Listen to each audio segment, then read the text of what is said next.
तो दोस्तों, एडिवर्स में आपका स्वागत है। कभी सोचा है कि भारत इतना बड़ा, इतनी विविधताओं वाला देश आखिर चलता कैसे है? इसका जवाब छुपा है हमारी संसद में, जो दुनिया के सबसे बड़े लोकतंत्र का दिल है। और इसकी पूरी की पूरी बनावट, इसकी शक्तियां, वो सब हमारे संविधान के आर्टिकल्स 79 से 122 में लिखी हैं। और पता है, यही वो ब्लूप्रिंट है जिसे आज हम समझने जा रहे हैं। तो चलिए, इस कह सकते हैं एक जटिल मशीनरी को थोड़ा खोल कर देखते हैं कि आखिर ये काम कैसे करती है। ये एक तरह से भारतीय लोकतंत्र के दिल की यात्रा है, जहां हम इन सारे नियमों को ना बिल्कुल आसान भाषा में समझेंगे। आज हम 4 मेन हिस्सों पर बात करेंगे। सबसे पहले संसद बनती किससे है ना? फिर देखेंगे कि इसके मेंबर कौन बन सकते हैं। उसके बाद सबसे दिलचस्प हिस्सा कि एक बिल से कानून तक का सफर कैसा होता है। और आखिर में इसकी पावर, पैसा और नियमों की बात करेंगे। तो ठीक है, शुरू करते हैं इस बड़ी सी पजल के पहले पीस से, संसद का स्ट्रक्चर। आखिर कौन कौन से हिस्से हैं जो मिलकर हमारे देश की सबसे बड़ी पंचायत बनाते हैं? देखिए, आर्टिकल 79 साफ कहता है कि हमारी संसद के 3 हिस्से हैं। 2 तो हम सबको पता है, लोकसभा और राज्यसभा। लेकिन यहां एक मजेदार बात है, हमारे राष्ट्रपति, वो भी संसद का एक बहुत जरूरी हिस्सा हैं। हाँ, भले ही वो किसी बहस में वोट नहीं करते, उनके बिना ये पूरी पिक्चर कंप्लीट ही नहीं होती। तो ये जो 2 सदन है ना, दोनों का अपना अपना बिल्कुल अलग रोल है। लोकसभा मतलब हाउस ऑफ द पीपल, ये सीधे हमारी आवाज है। और हाँ, सरकार भी यहीं से बनती है। दूसरी तरफ है राज्यसभा, जो स्टेट्स को रिप्रेजेंट करती है। और ये एक परमानेंट बॉडी है, मतलब ये कभी भंग नहीं होती, एक ऐसी ताकत जो हमेशा बनी रहती है। ठीक है, तो अब हमें ये तो पता चल गया कि संसद दिखती कैसी है। अब जरा उन लोगों की बात करते हैं जो इसे बनाते हैं। मतलब एक संसद सदस्य यानी एक एमपी बनने के लिए चाहिए क्या क्या होता है? तो देखिए, अगर किसी को पॉलिटिक्स में आना है, एमपी बनना है, तो कुछ बेसिक शर्तें हैं। सबसे पहले, भारत का नागरिक होना जरूरी है। और उम्र, लोकसभा के लिए कम से कम 25 साल और राज्यसभा के लिए 30 साल। ये समझिए कि डेमोक्रेसी में हिस्सा लेने की पहली सीढ़ी है। लेकिन सिर्फ एंट्री लेना ही काफी नहीं होता। एक बार आप अंदर आ गए तो नियम भी मानने पड़ते हैं। आर्टिकल 102 जो है वो एक तरह का कोड ऑफ कंडक्ट है। ये पक्का करता है कि एमपी जवाबदेह बने रहें।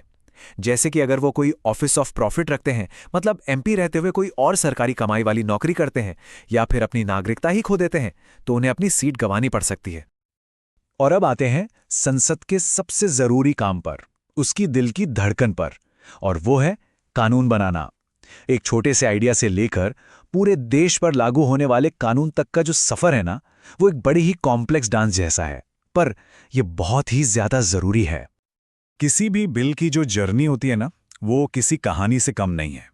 ये एक आइडिया के तौर पर शुरू होता है, किसी भी हाउस में इसे पेश किया जा सकता है। फिर इसे दोनों सदनों में बहस और चुनौतियों का सामना करना पड़ता है। अगर कहीं बात अटक जाए तो एक जॉइंट सिटिंग बुलाई जाती है। और आखिर में इसे चाहिए होती है राष्ट्रपति की फाइनल मोहर, तब जाके ये देश का कानून बनता है। तो जब भी हम नए टैक्स के बारे में सुनते हैं या सरकार के खर्चों की बात होती है, जैसे सड़कों पर, स्कूलों पर, तो ये सब एक मनी बिल के तौर पर शुरू होता है। और ये इतना जरूरी होता है कि इसे सिर्फ और सिर्फ लोकसभा में ही पेश किया जा सकता है। क्यों? क्योंकि वो सीधे जनता का सदन है। तो आखिर में प्रेसिडेंट के पास 3 ऑप्शन होते हैं। पहला, वो बिल को मंजूरी दे दें और वो कानून बन जाए। दूसरा, वो उसे रिजेक्ट कर दें, मतलब रोक दें। या तीसरा, वो इसे वापस संसद के पास भेज सकते हैं कि भाई इस पर दोबारा सोचो। हाँ, एक बात है, मनी बिल के मामले में वो इसे वापस नहीं भेज सकते, उन्हें सहमति देनी ही होती है। चलिए, अब तक हमने बड़ी बड़ी बातें तो समझ ली। अब जरा थोड़ा अंदर झांकते हैं और उन सिस्टम्स को समझते हैं जो संसद को एक वेल ऑयल्ड मशीन की तरह चलाते हैं।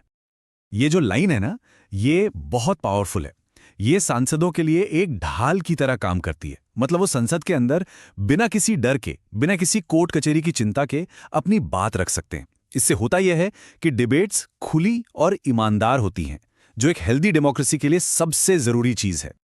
तो जब हम बजट की बात सुनते हैं तो वो सिर्फ नंबरों का खेल नहीं है। असल में ये संसद ही है जो तय करती है कि देश का पैसा, हमारा पैसा, कहां खर्च होगा। हेल्थ पर, एजुकेशन पर या डिफेंस पर, सब कुछ। संसद की परमिशन के बिना सरकार 1 रुपया भी खर्च नहीं कर सकती। सोचिए। और ये एक बहुत ही जरूरी प्रिंसिपल है। इसका सीधा सा मतलब है कि संसद अपने घर की मालिक खुद है। वो अपने काम करने के नियम खुद बनाती है और कोई भी कोर्ट इसमें दखल नहीं दे सकता। ये चीज सेपरेशन ऑफ पावर्स को पक्का करती है, जो हमारी डेमोक्रेसी का एक बहुत मजबूत पिलर है। तो जैसा कि हमने देखा, आर्टिकल 79 से 120 तक सिर्फ रूल्स नहीं है, ये तो एक पूरा का पूरा ब्लूप्रिंट है, एक रोड मैप है जो हमारी डेमोक्रेसी को रास्ता दिखाता है। ये वो नींव है जिस पर हमारा देश खड़ा है। सच में ये हमारे लोकतंत्र की असली रीढ़ है।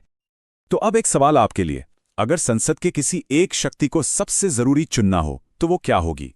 कानून बनाना, सरकार से सवाल पूछना, या फिर लोगों की आवाज बनना? सोचिएगा जरूर।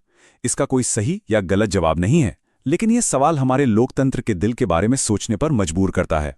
एडुबास ऐसे ही वीडियो लाता रहेगा। आप इस चैनल को सपोर्ट करें और लाइक, शेयर, सब्सक्राइब करें। धन्यवाद।